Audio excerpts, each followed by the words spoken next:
کبھی کسی بندے کو اتنا تنگ نہ کرنا کہ وہ اتنی تکلیف میں آئے کہ وہ خود تو کچھ نہیں کر سکتا، ماڑا ہے، لیکن پھر وہ رات کو اپنے رب کی بارگاہ میں بیٹھ کے کہے کہ تو حاکم و عادل ہے مگر تیرے جہاں میں ہے تلخ بہت بندہ مزدور کے اوقات۔ پھر ایسا نہ ہو غریب ہے، ماڑا ہے، خود تو کچھ نہیں کر سکا، پھر اللہ کی بارگاہ میں تیری شکایت کرے۔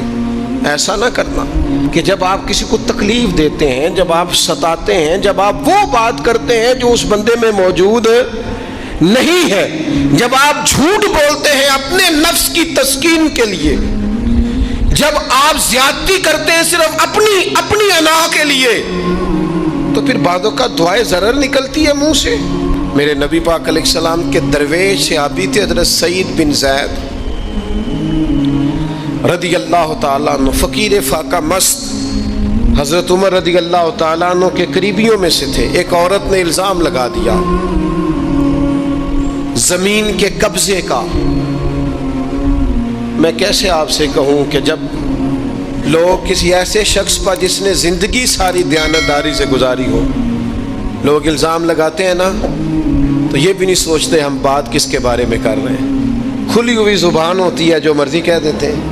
حضرت سعید ابن زید پر الزام لگا دیا، اتنا بڑا آدمی، محبوب کا صحابی، اور عورت نے الزام لگا دیا۔ اور جب اللہ والے بد دعا دیتے نہیں، لیکن جب کوئی تکلیف اتنی دے، کلیجہ پھٹ جائے، پھر بندہ کیا کرے؟ وہی بات کہ اب وہ کچھ کہہ نہیں سکتے تھے، ایک عورت پر کس طرح کوئی بات ہو سکتی تھی؟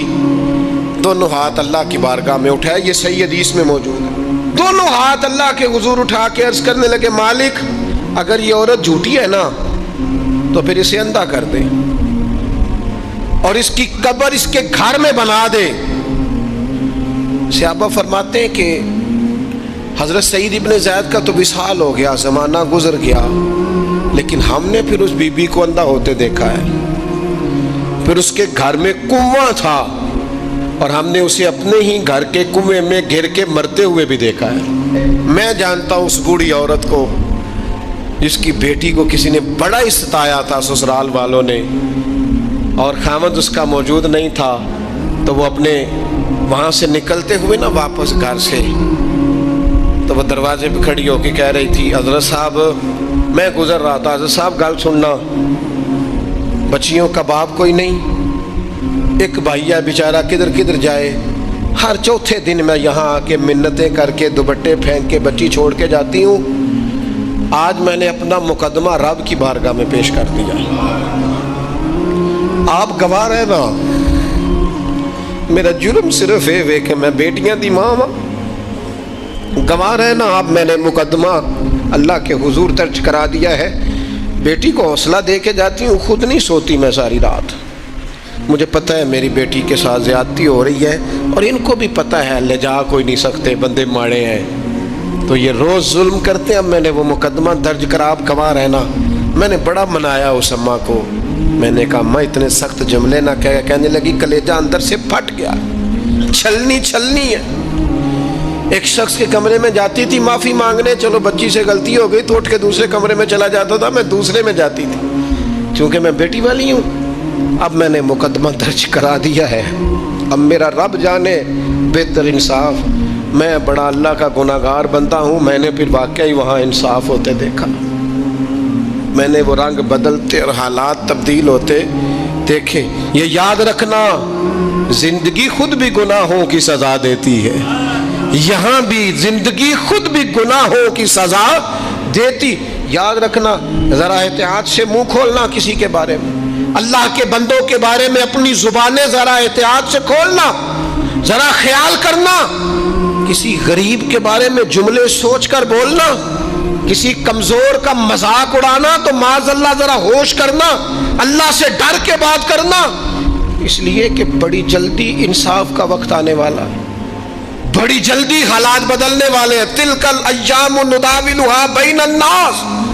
اللہ لوگوں کے درمیان دن بدل دیا کرتا ہے، پھر لوگوں کو جگہ نہیں ملتی چھپنے کی، روک چھپانے کی۔ دو ہی باتیں آج آپ کے سامنے رکھی ہیں، ایک تو نیکوں سے دعا لے لو، اللہ والوں سے دعا لے لو، ماں باپ سے دعا لے لو بزرگوں سے دعائیں، اور دوسرا بد دعاؤں سے بچ جاؤ، دعائے ضرر سے بچ جاؤ، کسی کو اتنا نہ ستاؤ کہ بیچارہ خود کچھ نہ کر سکے اور اللہ کے حضور تمہاری شکایت کرے، بچو۔ وہ میں نے بہت پرانا ایک جملہ کہا تھا، پھر کہتا ہوں، غریبوں کی بد دعائیں دن میں نہیں ستاتی، غریبوں کی بد دعائیں رات کو ستاتی ہیں۔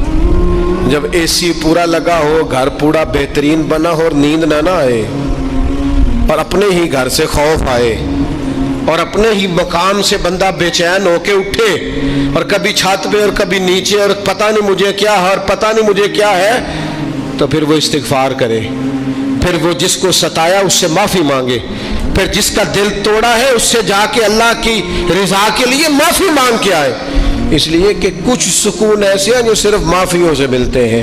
نبی پاک رحمت للعالمین ہے، لیکن جب حضور گزرے نا ایک دن طواف بیت اللہ شریف کر کے، تو کفار نے پھبتیاں کسیں، بار بار بلا بھلا کا، ایک طواف بھی حضور نے کر لیا، دوسرا بھی کر لیا، تیسرا بھی، اور پھر انہیں اوجڑیاں ڈالی، کئی تکلیفیں دی، تو اس وقت حضور نے پھر دعا کی تھی، اے اللہ گن لے ان لوگوں کو، گن مالک ان بندوں کو، یہ اتنی تکلیف دیتے ہیں۔ حضرت صدیق اکبر فرماتے ہیں وہ جن کے لیے محبوب نے اس دن دعا کی تھی وہ چن چن کے بدر میں قتل ہوئے، سارے گن گن کے وہ لوگ قتل ہوئے۔